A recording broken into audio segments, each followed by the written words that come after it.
Every day, something dramatic happens in the Caribbean that affects our lives. We'll give you the details. We'll give you the facts on Caribbean Perspective with Eddie Frederick.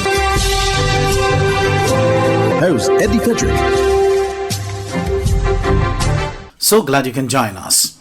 The Chief Medical Officer of Trinidad and Tobago urged citizens to bring up the numbers of vaccinated people. This story takes the lead in our 1110th edition of Caribbean Perspective for Wednesday, 12th May 2021. Details after this break. Hubbard's big promotion is back. Live free for 1 year. Spend $50 or more in any Hubbard's department and receive a chance to win big prizes every month. Property or vehicle insurance for 1 year. Free internet, cable and data for 1 year. Free fuel for 1 year. Free cooking gas for 1 year. Free electricity for 1 year. Free drinks for 1 year. Extra cash account and the big free groceries for 1 year. Promotion runs from April 1st to September 30th, 2021. Live free for 1 year with Hubbard's in association with Solgas, Flow, Grenadian General Insurance, Carib Brewery, Coca-Cola, Grenada Bottling Company, Grenlec, Communal Cooperative Credit Union, Dutch Lady Milk, Promo, Danny and Supreme. Terms and conditions apply.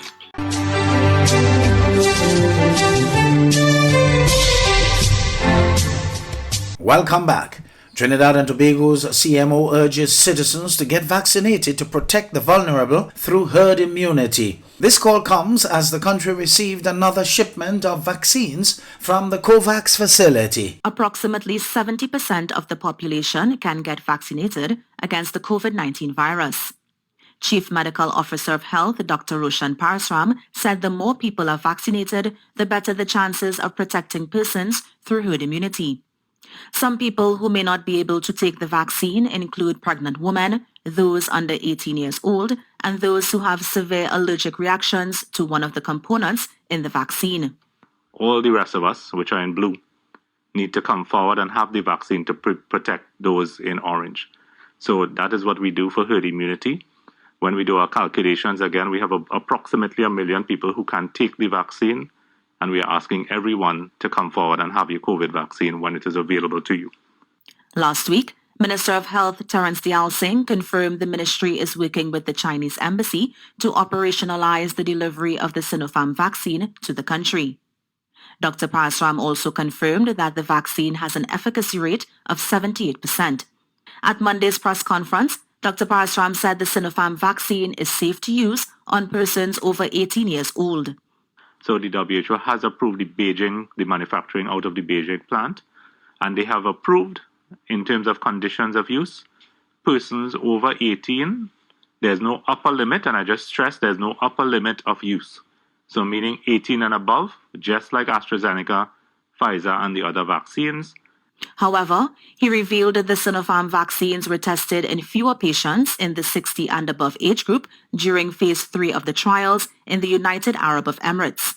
He revealed that the vaccines have been distributed in 45 countries to over 60 million people. Another batch of vaccines arrived in Trinidad and Tobago shortly before midday on Monday. Urvashitawari Rupnarayan of TV6 News reports. A safe and welcome landing. 33,600 doses of the AstraZeneca vaccine arrive at Piorco, Trinidad. It's the second tranche of vaccines to be accessed through the World Health Organization's COVAX facility, one designed to help poorer countries have equal access to the one drug believed to inhibit the spread of the deadly SARS-CoV-2 virus. After the Ministry of Health received an equivalent first batch on March 30th, Monday's arrival brings to 67,200 the number of doses accessed through COVAX, which aims to inoculate the most vulnerable 20% of the population in the 150 countries subscribed to the facility. But TNT was able to add to its vaccine pool 2,000 doses donated from Barbados and 40,000 from India. On April 30th, Prime Minister Dr. Keith Rowley, at his first public appearance after being cleared of COVID, said the reserved 38,000 doses intended for persons' second jab will be used as a first jab for the unvaccinated. The PM himself missed his opportunity of the jab after being diagnosed with COVID 1 day before his scheduled uptake date. Up until Sunday, 60,174 persons in TNT were able to receive their first dose, with the government committing on May 6th that those who receive their first jab will be guaranteed a second. So far, 946 persons already received their second dose. The expiration date of the batch received on Monday has not yet been released by the Ministry of Health. This will determine how soon and at what interval the other 60,000 odd persons already vaccinated will receive their second jab. Amidst battling the ravages of yet another peak in daily infections, the expiration date will also be a factor in determining how fast the ministry needs to get those doses off its hands and how much machinery ought to be put in place.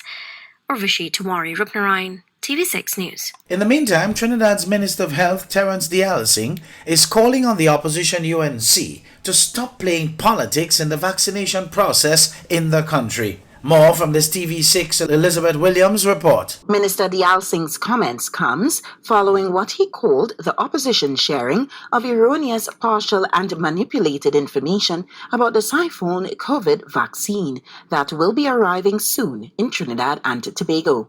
I am urging all parties to heed the words of the Sunday Express editorial yesterday.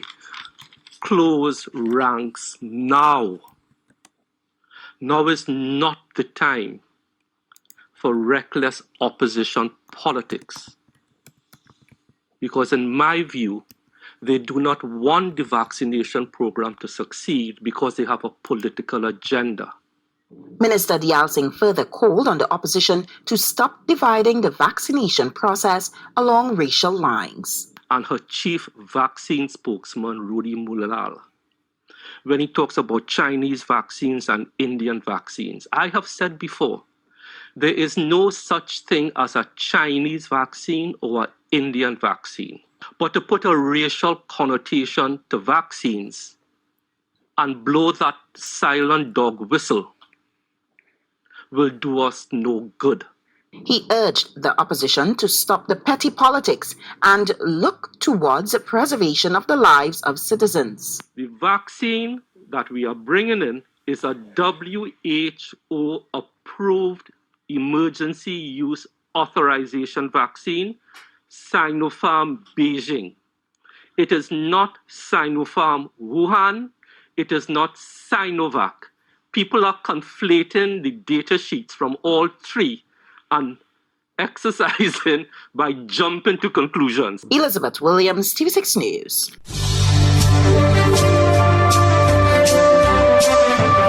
You're listening to Caribbean Perspective with Eddie Frederick.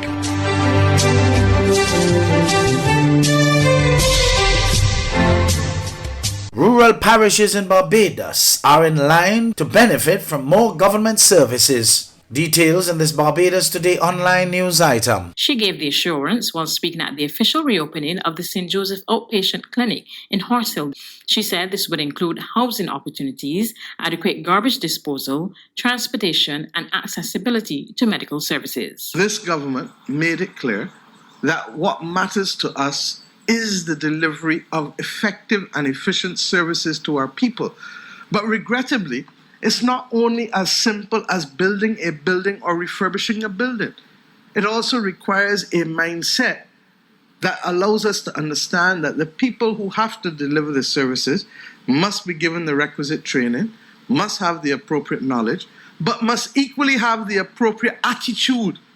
Because the people whom we serve are the people who are our aunts, our family, our teachers, our godparents, the people with whom, in a small society, we have to live together. A vexing issue for the parish of St. Joseph has been persistent water outages. Motley assured the residents relief is coming even before the Vineyard project, expected to deliver water to St. Joseph, is completed. We don't have to wait for that, because what we are doing, and hopefully within 2 weeks, we shall have the 3 million gallons from the Ionics plant that has been out of commission. Those 3 million gallons have been out of commission since September last year because of a fouling of the membranes, which is a very technical phrase for the fact that they can't use it. They've gotten the membranes, they've gotten the variable frequency drives, I believe, are coming in tomorrow. And there are things that they can do that will allow us, at last, to be able to pump water back down Highway 1. And then when we get of that 3 million gallons, to take 2.25 million gallons up to Trent's. And when we get it to Trent's, we will send some to Shop Hill and some to Apes Hill. That will mean that without prejudice to Vineyard being finished for the residents of St. Joseph, and without prejudice to St. Stephen's Lodge Hill pipeline being done for the benefit of the residents who take off of the Shop Hill Reservoir, in other words, Bagatelle and Edge Hill Heights and Shop Hill, etc., that we will have enough water hopefully flowing in about 2 weeks' time that will allow the Shop Hill Reservoir and the Apes Hill to be able to send water to those two areas so that Eastern St. Joseph can start to get water on a regular basis without the pressure that it has had to face. In the meantime, a new app to address bullying and other deviant behavior among school children has been launched in Barbados. The Safe Zone Reporting app, an initiative of the Ministry of Education, Supreme Counseling for Personal Development and the Maria Holder Trust, was officially launched this morning. Chief Executive Director of Supreme Counseling, Sean Clark, says it will allow anyone to send a brief report about an incident to the relevant authorities. The application offers the option of sending a report anonymously.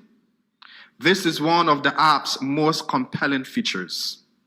It removes the main factors that deter students and other members of the society from reporting bullying incidences and other negative behaviors displayed by our students. In some instances, students are often afraid that the culprits might discover their identity and victimize them. Education Minister Cynthia Bradshaw believes the app will help to build a new culture where all stakeholders play a part in assisting the nation's children. We want them to basically report behaviors that obviously can lead to students then being bullied, or in some cases violent acts being committed against each other, or certainly innocent bystanders. I think the fact that the public now has an opportunity to participate in this whole of community, whole of country approach is also particularly important, because it is now again a reminder to them that it's not just about the students or the principals and the schools or the Ministry of Education intervening in what we see as sometimes our young people going down the wrong road. At the end of the day, I think Barbadians have lost sight being their brothers and their sisters' keeper. And that extends not only to within their households, but certainly it must extend to the wider community. And more than ever now, we have to be able to look out for the persons that will essentially become the future of this country. Did you know that your friends and family can now shop at the Food Fair from anywhere in the world, and you can receive here in Grenada? The Food Fair and GrenadaMarket.com now make it possible through secure online shopping and personalized customer service. Simply send your loved ones a list of your preferred items or let them fill an online basket, and the items will be available for pickup or delivery. Visit GrenadaMarket.com or thefoodfair.gd today for more details. The new norm. Spread the news.